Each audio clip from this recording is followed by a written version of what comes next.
Right, what I've got here is one of the less common Retina models, the Retina S2. Now this was pretty much Kodak's last gasp at the Retinas, and it's very unconventional. Looking at it, it looks basic enough, boxy, looks a bit like an Instamatic to tell the truth. Its basic features, well, it has a rear lens, which will be a triplet. That's the sort of thing that was fitted to Retinettes. Shutter speeds are fairly limited. We have 250th, 125th, 160th, 130th. There's a flash speed setting and B. I don't know what that flash speed setting is. I presume that it's perhaps a 20th, might be a 30th as well. No rangefinder. Nothing in the way of focusing aids to speak of. You've got some marks on your focusing ring here. You've got a view of mountains, a view of two people, and a portrait type view to give you an estimate of distance. Apertures f2 to f2.8 rather to f22.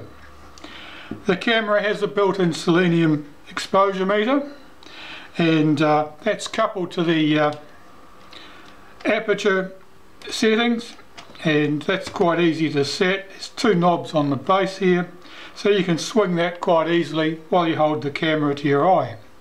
Now, seeing where the meter needle is a bit of a challenge. It's in the viewfinder, but you don't see it in the main viewfinder window. Just off to this side is a little tiny panel, and if you swing your eye slightly to the right, you'll see it, and there's a couple of marks there, and as you swing the aperture dial around, the needle will be, you can center it between the marks, and then your exposure in theory is correct. The camera took a electronic flash. It's got a hot shoe on the top. It also took a flash cube. Now, the flash cube required a battery, and the battery lived in the base of the camera. The battery in this case, if I can get the thing out,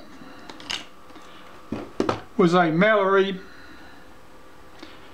Duracell, it tells me, PX23 5.6 volts. Now that would have been a mercury cell, I'd say. I'm sure you won't get those, but a 6-volt cell would do just as well.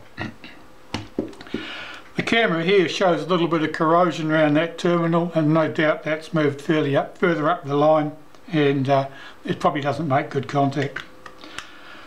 So much for the outside of the camera. Now the weirdness really comes in when you go to load film. Here's the end of the camera. Now looking at that, you'd assume that that was the back catch. That's not the back catch. This tab here is the back catch. So press that, the back opens. So far so good. The weirdness here, no rewind. So drop your film in, tuck the leader of your film into there. Now, I'll show you setting this. Here is your frame counter. Now you can,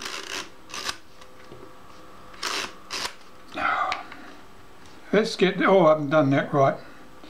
That'll do, we'll do the frame counter later. Anyway, we'll close the back, wind your film on, 3 blank shots. So far fairly conventional. So here's your frame counter here.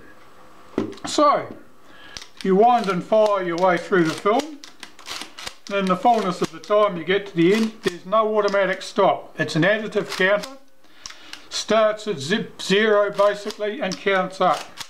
There's no automatic stop, so you wait until you get to the end of the film. This is a 24 shotter.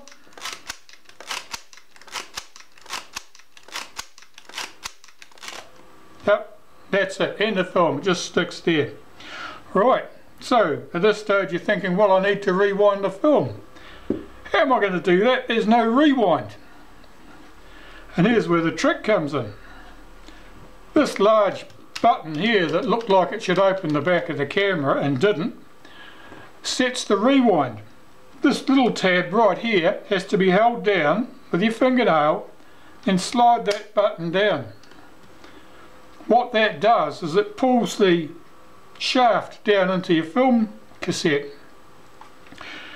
Releases, it's the rewind basically, it releases the advance, and as you crank the film advance now, it is winding the film back into the cassette, and you can possibly see the film counter counting back down to 0.